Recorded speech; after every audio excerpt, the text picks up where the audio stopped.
MP में intelligence system अब मजबूत किया जाएगा। केंद्रीय गृह मंत्री अमित शाह ने निर्देश दे दिए हैं।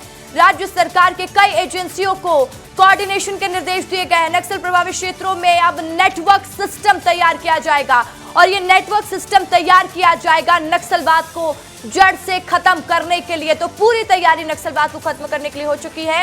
एमपी में इंटेलिजेंस सिस्टम अब मजबूत होगा। केंद्रीय गृह मंत्री के निर्देश के बाद ये माना जा रहा है कि जल्दी बेहतर तरीके से कोऑर्डिनेशन को कर लिया जाएगा, क्योंकि एजेंसियों को निर्देशित कर दिया गया है कि आप कोऑर्डिनेशन बना लीजिए। नक्सल प्रभावित क्षेत्रों में अब नेटवर्क सिस्टम तैयार होगा।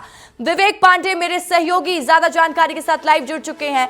विवेक, लगातार सरकार का फोकस है 2026 मार्च तक नक्सलवाद को जड़ से खत्म करना और इस गति में लगातार काम भी हो रहा है। देखिए, अब एमपी के इंटेलिजेंस सिस्टम को मजबूत किया जाएगा। किस आधार पर यह किया जाएगा और क्या कुछ तरीका होने वाला है इसका?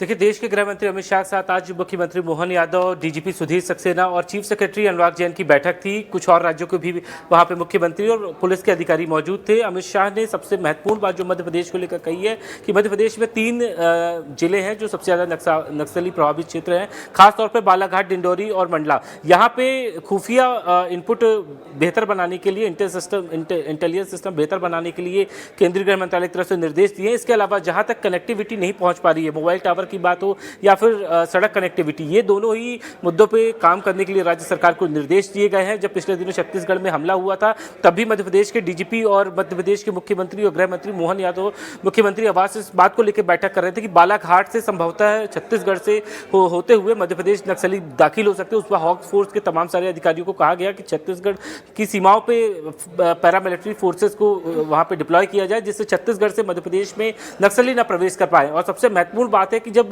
मध्य प्रदेश छत्तीसगढ़ दोनों ही राज्य काम कर रहे हैं, तो ऐसे में कोऑर्डिनेशन की कमी ना हो कि अगर छत्तीसगढ़ की तरफ से ये सूचना आ रही है कि मध्य प्रदेश नक्सली कैंप कर सकते हैं, तो ऐसे में छत्तीसगढ़ सरकार को मध्य प्रदेश सरकार को सूचना दी जाए, जिससे कि छत्तीसगढ़ बॉर्डर पर ही नक्सलियों को ढेर किया जाए। और यही इस पूरे नक्सल खात्मे की वजह हो सकती है, क्योंकि लैक ऑफ कोऑर्डिनेशन जो बात निकल के सामने आती है कि मल्टी एजेंसी टास्किंग काम करती है, कई लेवल पे इनपुट वेरीफाई होते हैं, लेकिन कई बार इंटेलिजेंस फेलियर या फिर कोऑर्डिनेशन की कमी के चलते एक दूसरे राज्यों में क्रेडिट लेने की होड़ के चक्कर में नक्सली फायदा उठाते हैं। और ठीक इसी मुद्दे को लेकर केंद्रीय गृह मंत्री अमित शाह ने खासतौर पे दोनों ही राज्यों को मुख्यमंत्रियों और अधिकारियों को ये निर्देश दिए कि कोऑर्डिनेशन बेहतर तरीके से स्थापित किया जाए। खास बात ये हो जाती है, देखिए, नक्सलवाद को खत्म करना है तो सबको एक साथ होकर काम करना पड़ेगा और नेटवर्क सिस्टम इसलिए अलग अलग राज्यों में बहुत जरूरी हो जाता है। एक अच्छी पहल अब देखने वाली बात होगी कि आगे इसमें किस तरीके से और काम होता है। विवेक, शुक्रिया आपका।